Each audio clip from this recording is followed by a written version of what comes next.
Before we begin, if you're drawn to the hidden mechanics of Cold War intelligence operations, the small moments that unravel decade-long deceptions, the ordinary people caught in extraordinary webs of espionage, and the human cost behind counterintelligence successes, make sure to subscribe and turn on notifications. We bring you meticulously researched Cold War cases every week, examining the documented truth behind operations that destroyed families and exposed networks operating in plain sight. Now, let's examine how a routine traffic violation exposed a Soviet intelligence network that had operated undetected for a decade. On the afternoon of March 8, 1979, at approximately 3:47 p.m., Virginia State Police Trooper Thomas Crawford pulled his patrol cruiser behind a beige 1976 Plymouth Volare that had been traveling 68 miles per hour in a 55-mile-per-hour zone on Interstate 95 southbound, roughly 4 miles north of the Quantico exit.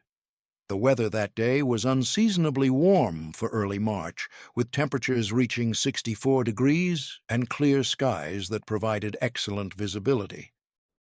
Crawford, who was 29 years old and had been with the Virginia State Police for 5 years, had been running routine speed enforcement when his radar unit clocked the Plymouth, exceeding the posted limit.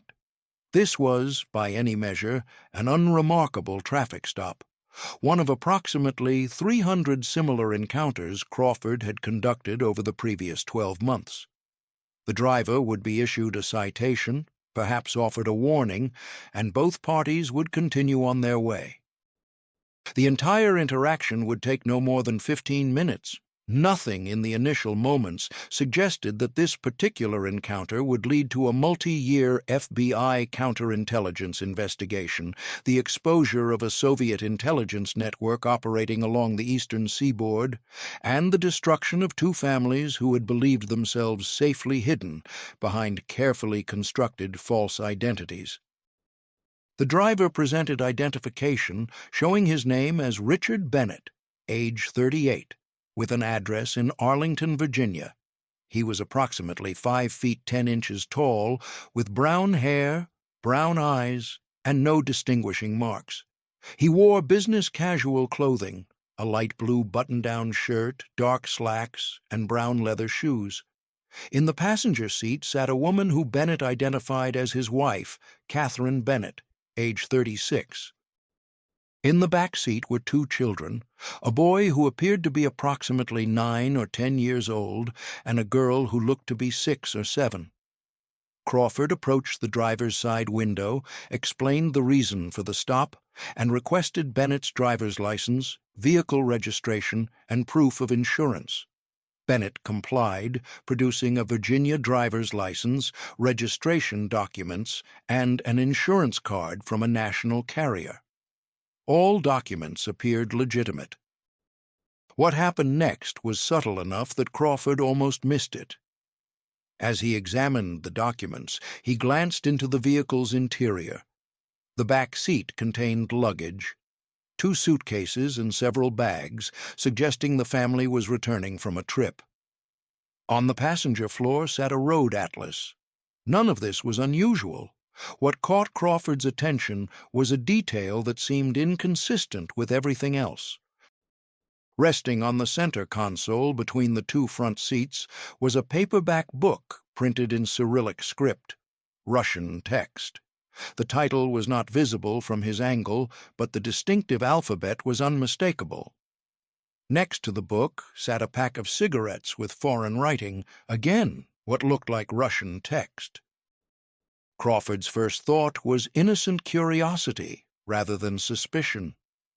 Perhaps the Bennetts were academics who studied Russian language and literature. Perhaps one of them was an immigrant from a Soviet bloc country maintaining connections to their native language and culture. But as Crawford stood there, another detail registered. The children in the back seat had been speaking to each other in low voices. He had not paid attention initially.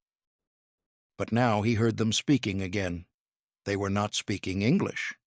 The language was foreign, Slavic-sounding, possibly Russian. Crawford completed the traffic stop according to standard procedures.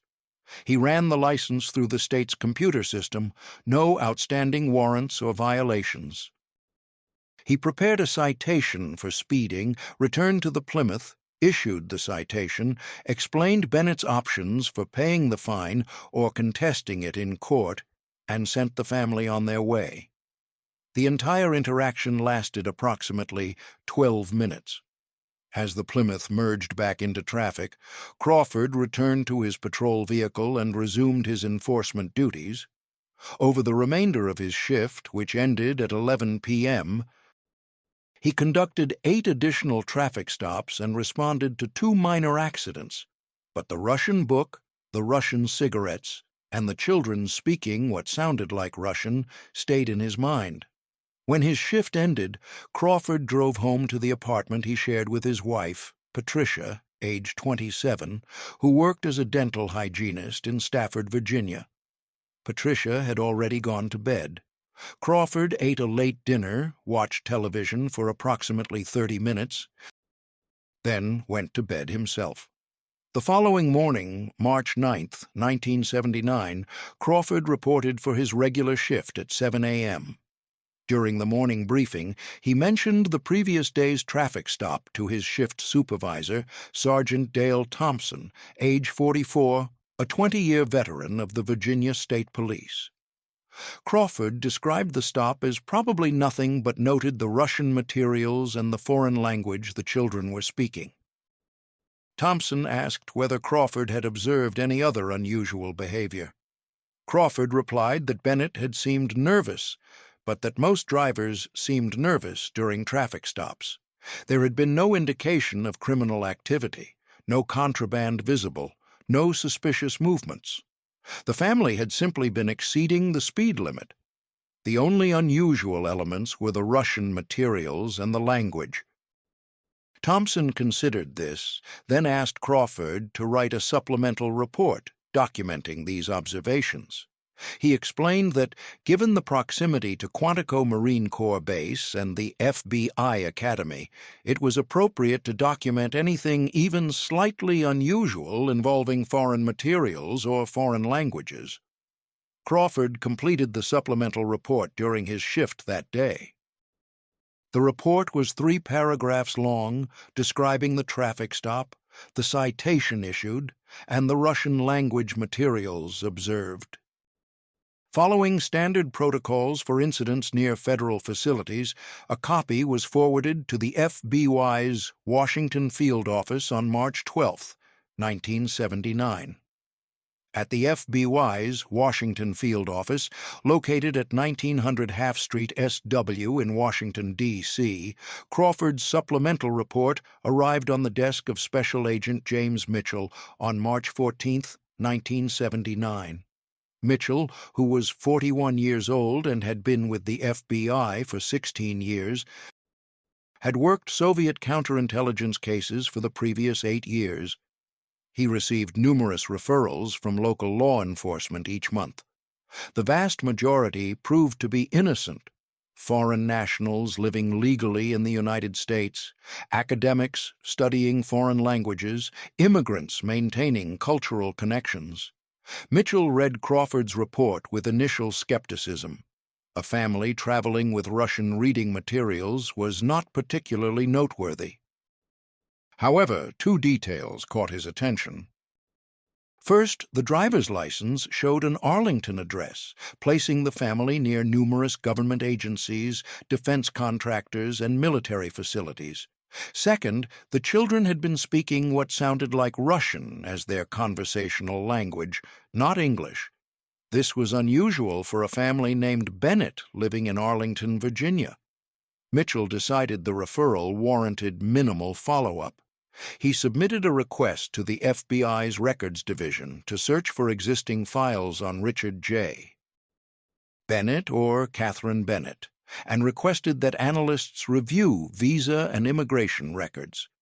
The records search, completed over the following week, produced limited results. There were no existing FBI files on either Bennett. Immigration records showed that Richard James Bennett had entered the United States from Canada in December 1968, claiming Canadian citizenship, born in Toronto in 1941. He had received permanent resident status in 1969 and had become a naturalized U.S. citizen in 1975. His wife, Catherine Marie Bennett, was listed as a U.S. citizen by birth, born in Detroit, Michigan in 1943. The couple had married in Arlington in January 1969. They had 2 children born in the United States, Andrew Bennett, born in 1969, and Sarah Bennett, born in 1972. On the surface, everything appeared legitimate. But Mitchell noticed a troubling detail. Richard Bennett's immigration file included only minimal documentation supporting his Canadian identity, a birth certificate from Toronto, and a Canadian passport issued less than 1 year before his entry into the United States. For a man who was 27 years old at entry, this seemed like remarkably thin documentation. Mitchell requested additional information from Canadian authorities. The request was submitted through formal channels between the FBI and the Royal Canadian Mounted Police on March 23, 1979. The response arrived 2 weeks later, on April 6, 1979. According to the RCMP, there was a birth certificate on file in Toronto for a Richard James Bennett, born on July 14, 1941. However, the RCMP had discovered that the Richard James Bennett, born in 1941 in Toronto, had died in 1963 at age 21 in an automobile accident in British Columbia. The deceased Richard Bennett had never married, had never left Canada according to available records, and certainly had not been alive in December 1968, when someone using his identity had entered the United States. The RCMP's finding transformed Mitchell's investigation. What had been a routine referral had become suspected identity fraud. Someone had assumed the identity of a deceased Canadian citizen, obtained a Canadian passport in that name, used that false identity to enter the United States, and had successfully lived under that identity for more than 10 years. Obtaining permanent residency, U.S. citizenship, and apparently living an ordinary suburban life, Mitchell submitted a formal request to open a counterintelligence investigation into Richard Bennett on April 9, 1979. The investigation was designated with the code name Snowfall. The operational assumption was that Richard Bennett was likely a Soviet intelligence officer operating under deep cover using a false identity, what Soviet intelligence called an illegal. Deep cover illegals were among the most sophisticated intelligence operations to detect. Unlike intelligence officers with diplomatic cover, illegals operated with false identities for years or decades, blending into ordinary American life while gathering intelligence, establishing networks, and serving as conduits between Soviet intelligence and recruited assets. The FBI's investigation began with comprehensive review of Bennett's documented life. Records from the Virginia Department of Motor Vehicles showed he had held a driver's license continuously since 1969 with no violations prior to the March speeding citation. Employment records showed he had worked for McLean Technical Services, a small engineering consulting firm in McLean, Virginia, since January 1970. The company employed approximately 40 people and provided technical consulting to government agencies and private clients. Bennett's position was Senior Systems Analyst with an annual salary of $32,000. He had received regular performance evaluations describing his work as competent and reliable. He had never held a security clearance and had never worked on classified projects. Tax records showed the Bennetts had filed joint returns continuously since 1969. Their income was consistent with Richard's employment and Catherine's part-time work as a bookkeeper. They had purchased their Arlington home in 1971 with a conventional mortgage. They maintained checking and savings accounts at a local bank. By all documentary appearances, they were an ordinary American family, but the investigation revealed anomalies. School records for Andrew, age 10, and Sarah, age 7, showed both children had enrolled in Arlington public schools several years after they should have, given their birth dates.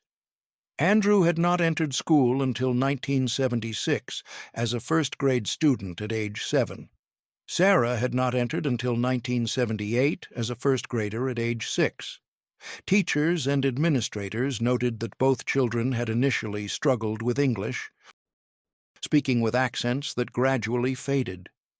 Educational records included notes indicating they had received English language support during their first year. This was inconsistent with children born in the United States who had lived their entire lives in an English-speaking household. It suggested they had not been born in the United States despite their birth certificates. It suggested they had grown up speaking Russian and had learned English only after arriving in the United States. FBI. Agents interviewed neighbors in the Arlington subdivision where the Bennetts lived. The family resided in a 3-bedroom brick colonial on Maple Avenue in a neighborhood of similar middle-class homes. Neighbors described the Bennett family as keeping largely to themselves. Richard was seen leaving for work each weekday morning and returning in early evening. Catherine was seen doing yard work, grocery shopping, occasionally walking with the children. The family did not participate extensively in neighborhood social activities. They attended occasional block parties and were described as polite but reserved. Several neighbors noted that the children seemed shy and did not play with other children as much as expected.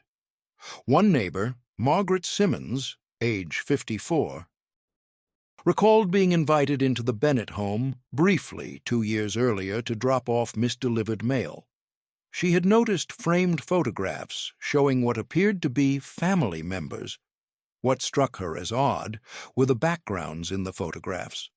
Buildings with foreign architectural styles, street scenes with unfamiliar characteristics. When she asked Catherine Bennett about the photographs, Bennett had explained vaguely that they were relatives from back home without specifying where.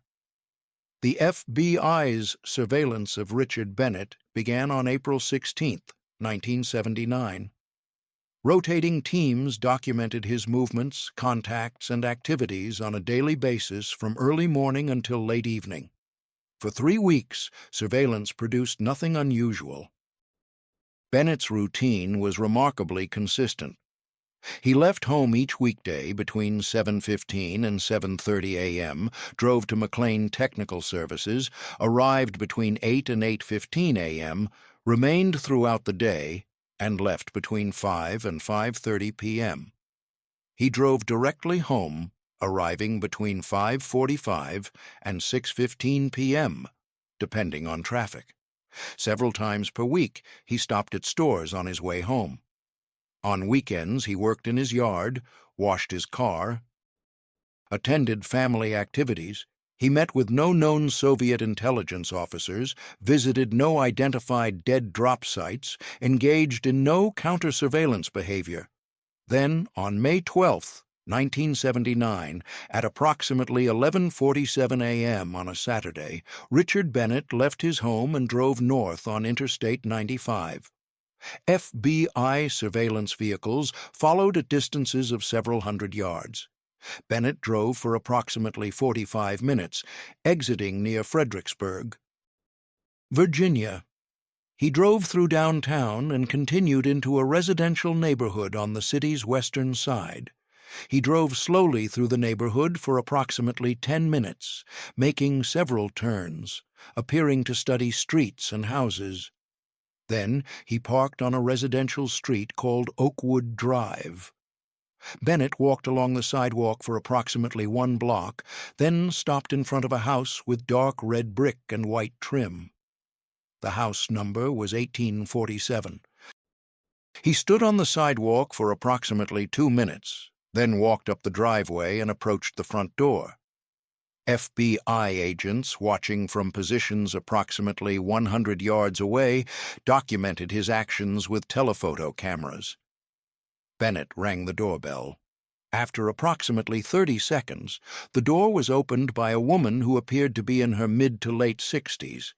Bennett and the woman exchanged a brief conversation, then the woman stepped aside and Bennett entered. The door closed.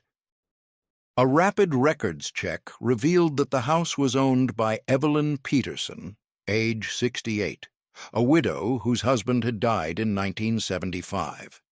Mrs. Peterson had lived in Fredericksburg since 1952 and had no apparent connection to any foreign governments or intelligence services.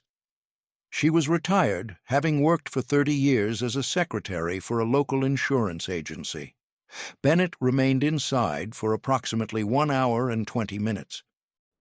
When he emerged at approximately 1:54 p.m., he carried something he had not been carrying when he entered, a small package wrapped in brown paper, roughly the size of a thick paperback book. He returned to his vehicle and drove back toward Arlington, arriving home at approximately 3:15 p.m. The investigation immediately shifted focus to Evelyn Peterson. Background investigation revealed she had been born in 1911 in Brooklyn, New York, as Evelyn Davidovich. Her father, Samuel Davidovich, had immigrated from Russia in 1903. Her mother, Rachel Davidovich, had also been a Russian immigrant, arriving in 1905. Both parents had been part of the wave of Jewish immigration from the Russian Empire, fleeing persecution and seeking economic opportunity. Evelyn had grown up in Brooklyn, speaking English and Yiddish. According to relatives, she had also learned some Russian from her parents, though she had rarely used it in adulthood. In 1934, she had married Robert Peterson, an American-born accountant. The couple had moved to Fredericksburg in 1952. They had raised 2 children, both now adults, living out of state. Robert had died of a heart attack in 1975. Nothing in Evelyn Peterson's background suggested connection to Soviet intelligence.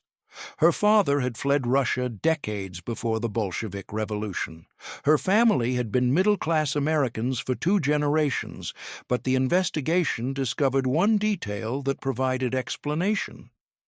Among Evelyn's personal papers, obtained through court-authorized search warrant in June 1979, agents found correspondence dating to the early 1950s. The letters were from Evelyn's cousin, Maya Davidovich, who had remained in the Soviet Union when Evelyn's parents had immigrated. Maya had survived the Russian Revolution, the Civil War, and World War II. She had written to Evelyn periodically over the decades, maintaining family contact across the Cold War divide. The letters were innocuous: daily life, family news, expressions of affection. The most recent letter was dated February 1979, 1 month before Richard Bennett's traffic stop. Maya had written that she was now 71 years old and in declining health.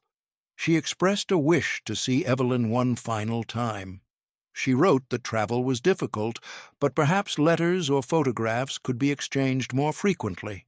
She mentioned that a friend who traveled sometimes to America had offered to help facilitate contact. When FBI agents interviewed Evelyn Peterson in June 1979, she appeared confused about why federal agents would be interested in her correspondence with her cousin. She explained that Maya had been writing for decades, that the letters were simply family correspondence, and that she had never met the friend Maya had mentioned. Then, in late February or early March 1979, she could not remember the exact date, a man had appeared at her door. He had introduced himself using a name she later could not recall. He explained he was a friend of Maya's who sometimes traveled to the United States for business, and that Maya had asked him to deliver a message and photographs. Mrs. Peterson, elderly and lonely and delighted to have contact with her cousin, had invited the man inside. He had given her a package containing photographs of Maya and her children and grandchildren, along with a letter. They had talked for perhaps 30 minutes about Maya and her life in the Soviet Union. Then he had left. Several weeks later, the same man had called. He asked whether she might have photographs or letters she would like to send to Maya. Mrs. Peterson said yes. The man arranged to visit again in early May. Mrs. Peterson gave him a package containing family photographs and a letter. Then, on May 12th, the day FBI agents had observed Richard Bennett at her house, the man had returned with another package from Maya containing more photographs and a small gift, a decorative scarf. He had stayed for tea, perhaps an hour, talking about Maya. When he left, he took another package Mrs. Peterson had prepared. Mrs. Peterson insisted there was nothing suspicious about these interactions. She was simply maintaining family contact with her aging cousin. The man serving as courier was doing a kindness for 2 elderly women wanting to stay connected across the Iron Curtain. The FBI's assessment was more skeptical. Richard Bennett was likely using Evelyn Peterson as an unwitting intermediary for intelligence communications. Letters and packages passing between Mrs. Peterson and her cousin could contain concealed messages, microfilm, or other intelligence materials. Mrs. Peterson's innocent correspondence provided perfect cover for intelligence communications that would attract no suspicion. The FBI obtained authorization to intercept Mrs. Peterson's outgoing mail.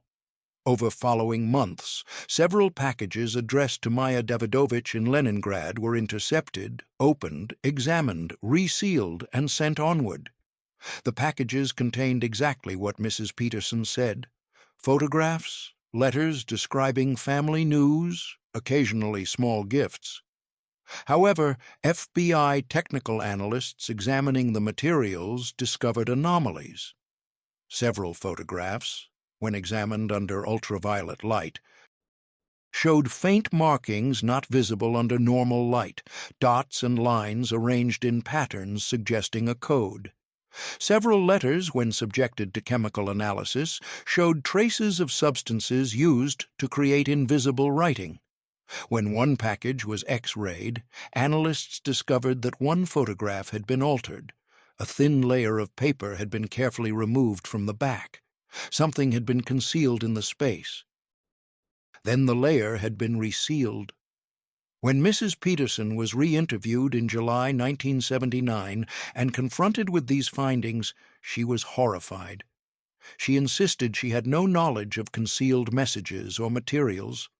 She had prepared the packages herself, including only her own photographs and letters. She had given the packages to the man claiming to help her, trusting he was what he said. The FBI assessed that Mrs. Peterson was indeed an innocent intermediary. Richard Bennett had been exploiting her desire for family contact. He had been tampering with packages after receiving them, adding concealed intelligence materials before mailing them to the Soviet Union. He had also been receiving packages from the Soviet Union that appeared to be from Maya, but likely contained intelligence materials concealed among innocent family photographs and letters. The system was elegant. An elderly American woman sending packages to her cousin in the Soviet Union would attract no suspicion. The correspondence had genuine historical basis going back decades. Even if postal inspectors examined the packages, they would find nothing obviously suspicious. Only sophisticated technical analysis revealed the concealed communications. The surveillance intensified. Additional agents were assigned. Technical surveillance expanded to include monitoring the Bennett home telephone.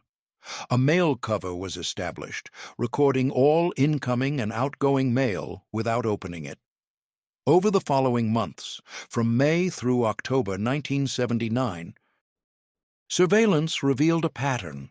Approximately once every 3 to 4 weeks, Bennett would make a Saturday morning trip, sometimes to Fredericksburg to visit Evelyn Peterson, other times to locations in Virginia or Maryland involving brief meetings with individuals at public locations. On August 4, 1979, Bennett was observed meeting with a man at a rest stop on Interstate 66 near Manassas, Virginia. The meeting lasted approximately 8 minutes. The two men appeared to exchange packages. FBI agents photographed the encounter and followed the other man. He drove to an apartment complex in Falls Church. A rapid records check identified him as Alexei Volkov, age 43, a press attaché at the Soviet Embassy in Washington, D.C. Volkov's diplomatic status made him immune from arrest, but the FBI had long suspected he was a KGB officer operating under diplomatic cover. The observation of Bennett meeting with Volkov provided the first direct evidence linking Bennett to Soviet intelligence. On September 15, 1979, Bennett was observed meeting briefly with another man at a shopping mall in Tysons Corner, Virginia. The meeting lasted perhaps 3 minutes. The two men appeared to simply walk past each other, but surveillance photographs showed what appeared to be a momentary exchange, possibly an envelope or small package, changing hands so quickly it was barely visible. The other man was followed to a townhouse in Alexandria. Records showed the townhouse was rented to Martin Fisher, age 39, employed as a translator for a private company providing language services to government agencies and international businesses. Background investigation revealed Fisher had entered the United States in 1973 from Austria, claiming Austrian citizenship. However, Austrian authorities reported that while there were records of a Martin Fisher born in Vienna in 1940, that individual had died in a skiing accident in 1971.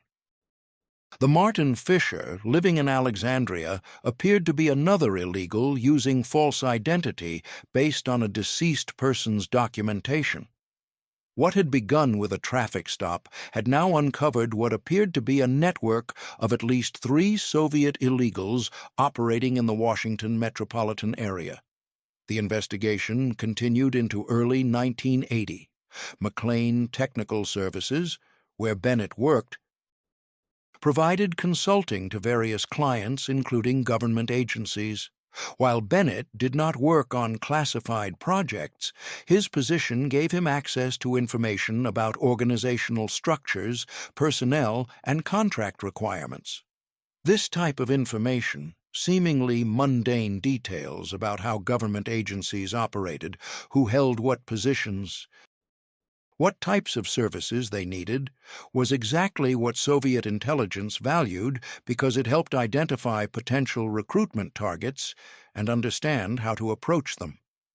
Similarly, Martin Fisher's translation work brought him into contact with documents and conversations that, while not classified, often contained information about business relationships, government contracts, and international dealings valuable for intelligence purposes. According to later debriefings, both illegals' primary role was spotting and assessment, identifying Americans who might be susceptible to recruitment as intelligence assets through casual conversations, professional interactions, and social connections. They would identify people who might be dissatisfied with jobs, in financial difficulty, ideologically sympathetic to the Soviet Union, or otherwise vulnerable. They would pass this information to Soviet intelligence officers operating under diplomatic cover in Washington, who would make actual recruitment attempts. The decision was made to make arrests in January 1980. The FBI believed they had identified the primary network members and had documented sufficient evidence to prosecute. There were concerns that continuing surveillance risked detection, There were concerns about ongoing intelligence flow to the Soviet Union.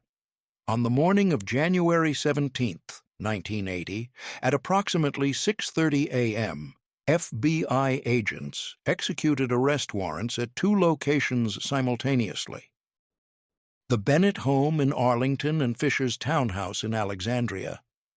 At the Bennett residence, 8 FBI agents arrived and knocked on the front door. Catherine Bennett, who was awake preparing breakfast, answered. According to the lead agent's report, Mrs. Bennett appeared shocked when agents identified themselves and presented the arrest warrant for Richard Bennett. She asked repeatedly what her husband was accused of and insisted there must be a mistake. Richard Bennett was still upstairs getting dressed for work. When agents went upstairs and informed him he was under arrest for espionage, his reaction was notably different. According to agents present, Bennett appeared resigned rather than shocked. His first words were, "I want to speak to an attorney." But agents later reported they heard him say something under his breath in what sounded like Russian. The Bennett children, Andrew, now 10 years old, and Sarah, now 7, were awakened by the commotion. They came downstairs to find FBI agents in their home and their father in handcuffs. Sarah began crying. Andrew stood frozen in apparent shock. Catherine Bennett demanded that agents allow her to take the children back upstairs so they would not have to witness their father being arrested. Agents agreed. And Catherine took the children upstairs while Richard Bennett was formally advised of his rights and led to a waiting vehicle.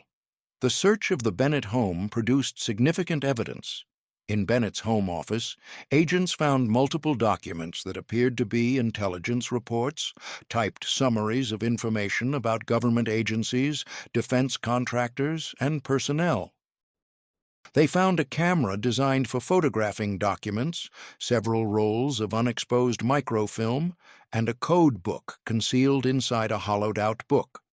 Most significantly, they found a shortwave radio capable of receiving encrypted transmissions from overseas. In a locked box in the basement, agents found $18,500 in cash, a second set of identification documents in a different name, and several pieces of valuable jewelry, items that could be quickly liquidated for cash if necessary. At Martin Fisher's townhouse in Alexandria, Fisher was arrested without resistance. His initial response was silence. The search produced similar evidence: documents, cameras, codes, cash, and shortwave radio equipment. Both men were transported to the FBI's Washington field office for processing and interrogation. Both exercised their right to remain silent and requested attorneys. Catherine Bennett was not arrested. FBI investigators questioned her extensively over following days. Evidence suggested that while Catherine may not have known the full extent of her husband's espionage activities, she had likely known or suspected something was wrong with his identity and background. Investigation into Catherine Bennett's background revealed she was not, as her documents claimed, born in Detroit, Michigan, in 1943. There were no birth records, school records, or any documentation confirming her existence prior to 1969 when she married Richard Bennett. The FBI's assessment, based on linguistic analysis and other evidence, was that Catherine Bennett was also a Soviet illegal who had entered the United States under false identity, possibly at the same time as or shortly before Richard Bennett. The marriage between them was likely genuine, but both were Soviet intelligence officers operating under deep cover. However, proving this was difficult. Catherine Bennett maintained she was exactly who her documents said, that she had lost most early life documents in a house fire, and that her husband had never told her anything about his work beyond his cover story. She insisted she knew nothing about espionage, intelligence operations, or Soviet intelligence services. Faced with difficulty proving Catherine Bennett's complicity beyond reasonable doubt, and concerned about prosecuting both parents' impact on the children, prosecutors decided not to charge her with espionage. However, she remained under FBI surveillance. The cases against Richard Bennett and Martin Fisher proceeded to federal court. Both were charged with conspiracy to commit espionage, acting as unregistered foreign agents, and related offenses.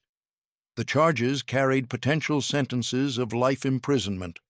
Faced with overwhelming evidence, surveillance photographs, intercepted communications, materials found in their homes, testimony from Evelyn Peterson and others, both eventually agreed to cooperate with investigators in exchange for reduced sentences.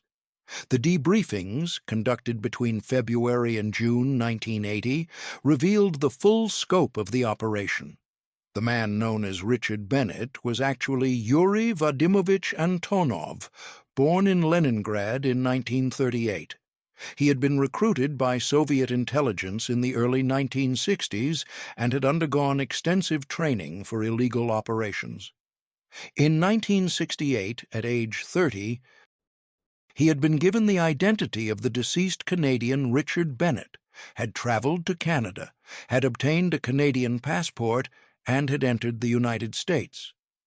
His assignment was to establish himself in the Washington area, develop legitimate employment and credible cover identity, and gradually gain access to information and people of intelligence value. The woman known as Catherine Bennett was actually Irina Petrovna Morozova, born in Moscow in 1941. She had undergone similar training and had been given the false identity of Catherine Marie Thompson, supposedly born in Detroit.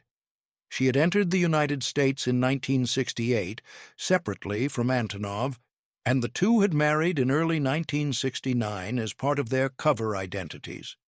The children, Andrew and Sarah, had been born in the Soviet Union, Andrew in 1969 in Moscow, and Sarah in 1972, also in Moscow.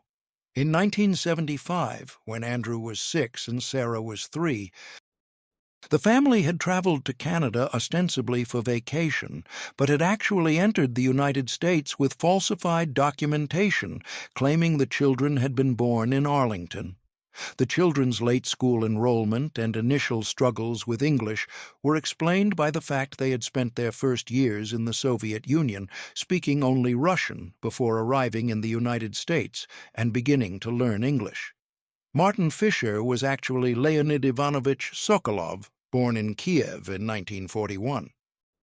His operational history was similar: extensive training, assumption of false identity based on a deceased person, entry into the United States, establishment of cover profession providing access to potentially valuable information. The intelligence network the two illegals supported was extensive. They had been involved in spotting or assessing approximately 30 potential recruitment targets over a decade. Several had actually been recruited and had provided intelligence to the Soviet Union, though Antonov and Sokolov claimed they did not know the identities of those successfully recruited or what information they had provided. The damage assessment prepared by the FBI and intelligence community concluded the network had likely provided the Soviet Union with valuable intelligence on U.S. government operations, defense industry activities, and other matters of strategic interest. However, because much intelligence was gathered and passed through multiple intermediaries, determining exact scope and impact was impossible. The prosecutions concluded in August 1980. Both men pled guilty to conspiracy to commit espionage and acting as unregistered foreign agents. In exchange for cooperation, prosecutors recommended sentences of 25 years in federal prison for each man. The sentencing hearings, held in late August 1980, included victim impact statements and consideration of the defendants' cooperation. Judge Margaret Thornton sentenced both men to 30 years in federal prison, 5 years more than the prosecution's recommendation. In her sentencing remarks, Judge Thornton noted that while the defendants' cooperation was valuable, the seriousness of their crimes and the decade-long deception warranted substantial punishment. Irina Morozova was never criminally charged. However, in September 1980, U.S. immigration authorities initiated deportation proceedings against her on grounds that her entry had been based on fraudulent documentation and false claims of U.S. citizenship. Morozova did not contest the deportation. In October 1980, she and the two children, Andrew, age 11, and Sarah, age 8, were deported to the Soviet Union. The deportation of the children was particularly controversial. Andrew and Sarah had spent their formative years in the United States. While they had been born in the Soviet Union and had spoken Russian as their first language, they had spent 6 years in American schools, had developed English as their primary language, and had no memory of life in the Soviet Union. Children's advocates and legal organizations argued that the children, as victims of their parents' actions, should not be punished by being sent to a country they did not remember and where they would face significant difficulties readjusting. However, immigration law provided little flexibility.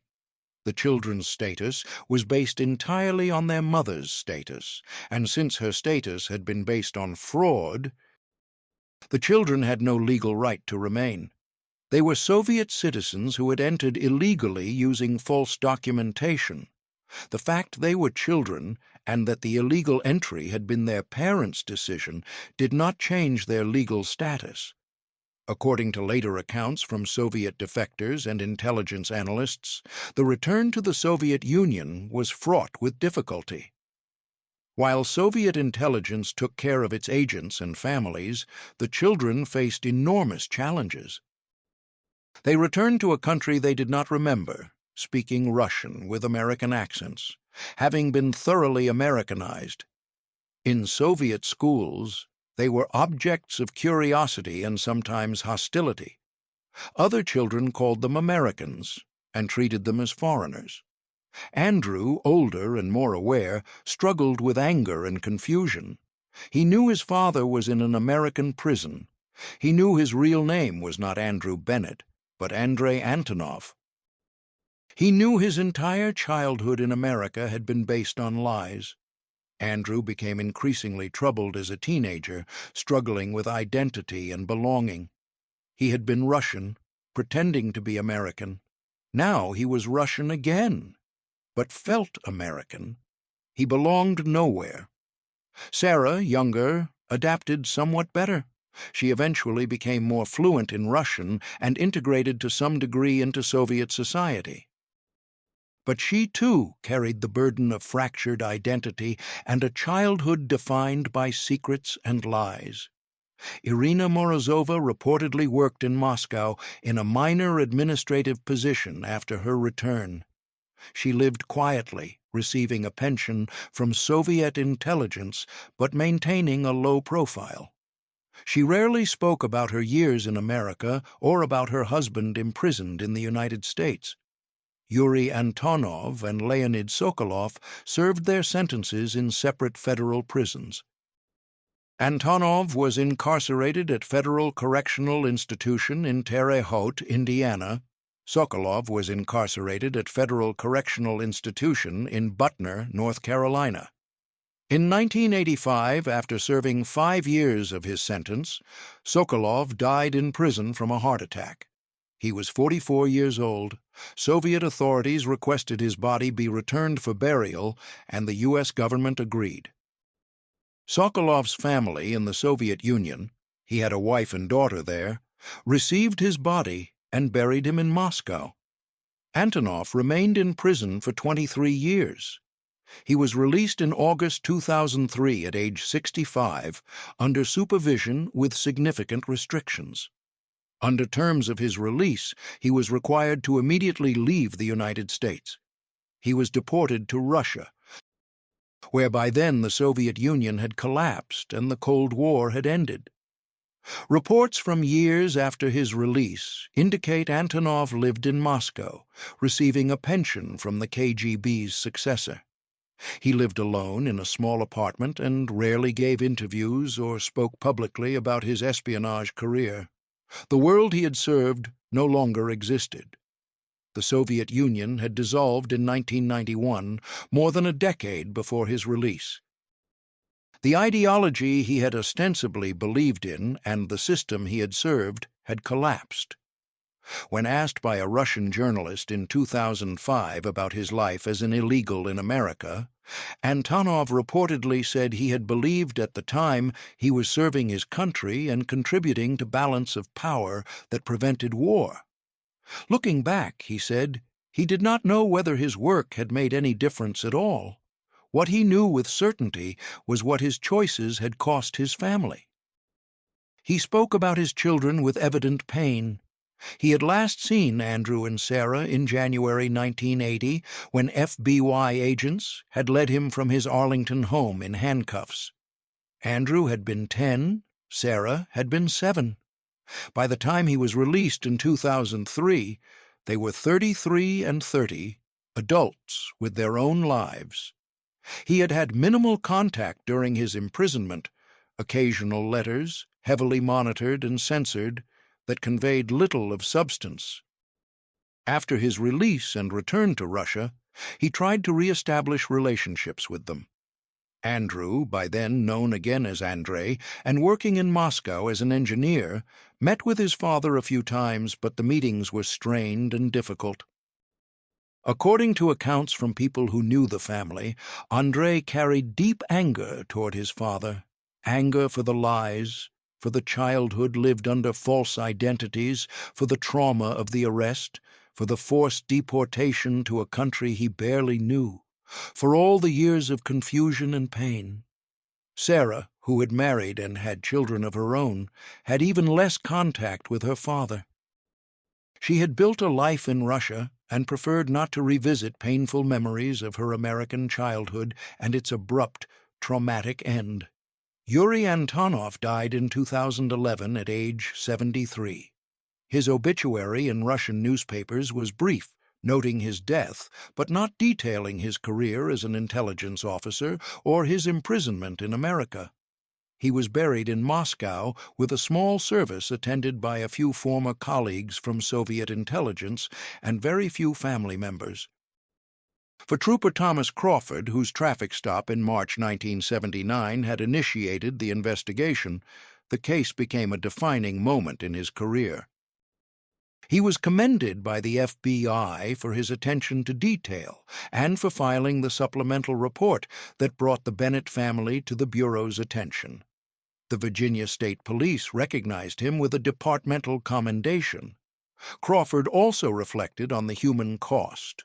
In a 2010 interview with a researcher studying Cold War counterintelligence operations, Crawford, by then 60 years old and retired, spoke about his occasional thoughts over the years about the Bennett children, Andrew and Sarah, who had been in the back seat of that Plymouth on Interstate 95 in March 1979, children who at that moment had no idea their lives were about to be destroyed by forces entirely beyond their control.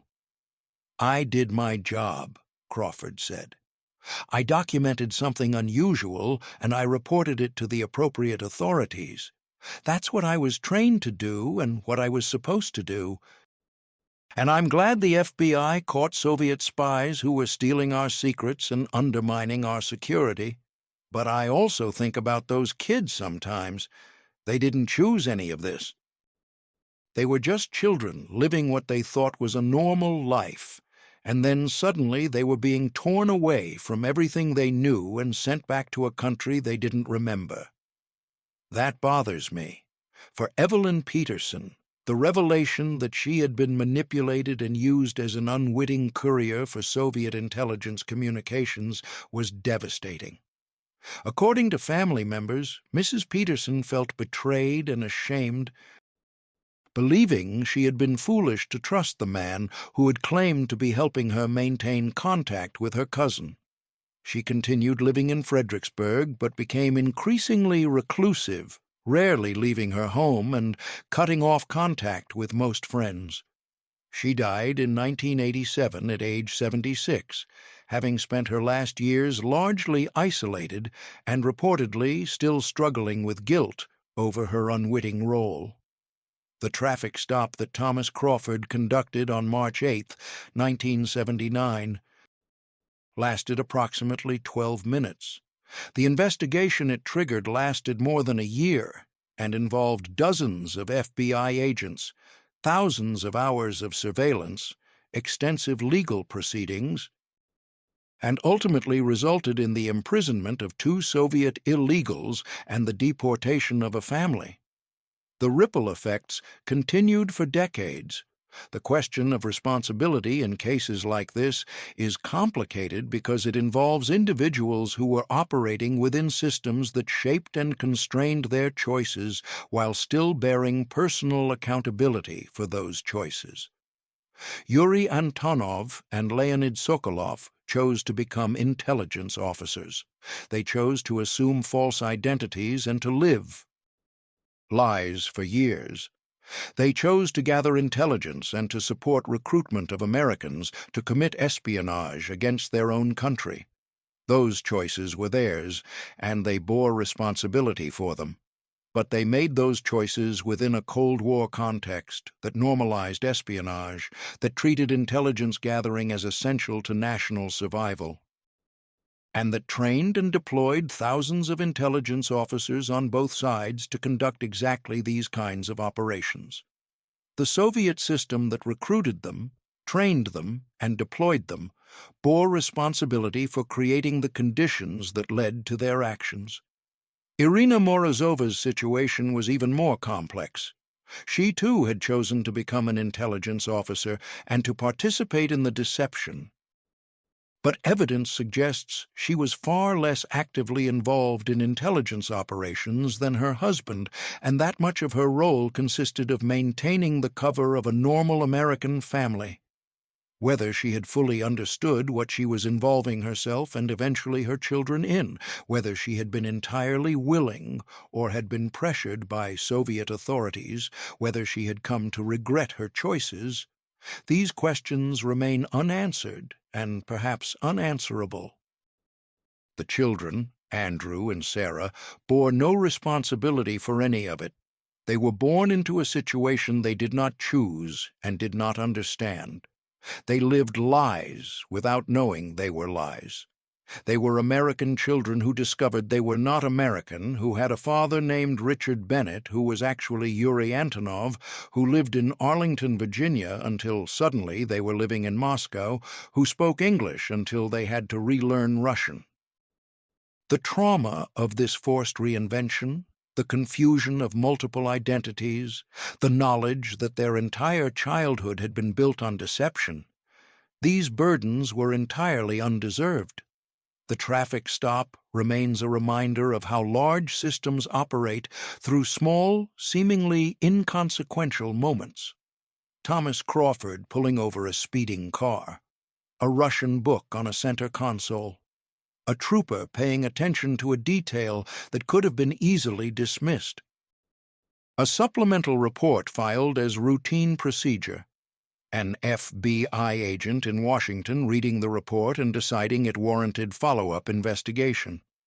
Each decision, each action, was small and ordinary.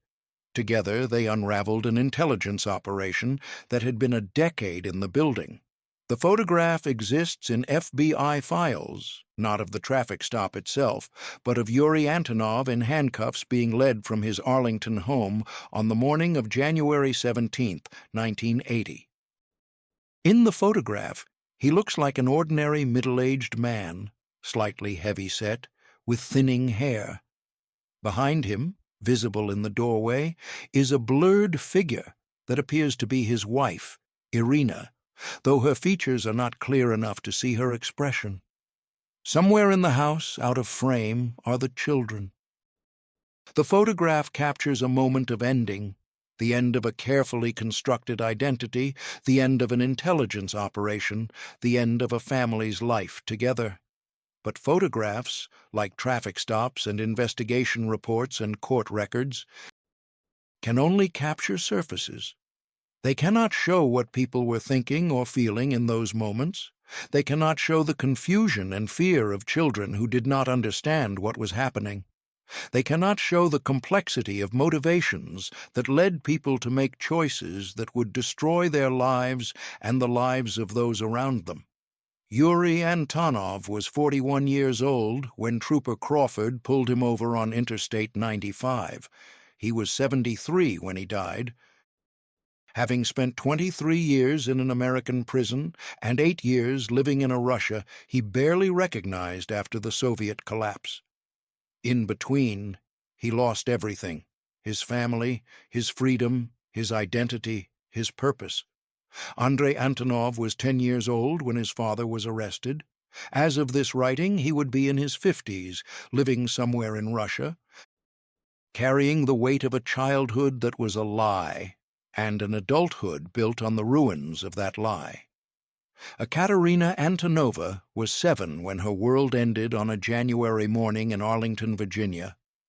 She, too, would now be in her 50s, trying to reconcile memories of being an American child named Sarah Bennett with the reality of being a Russian woman carrying her father's true surname.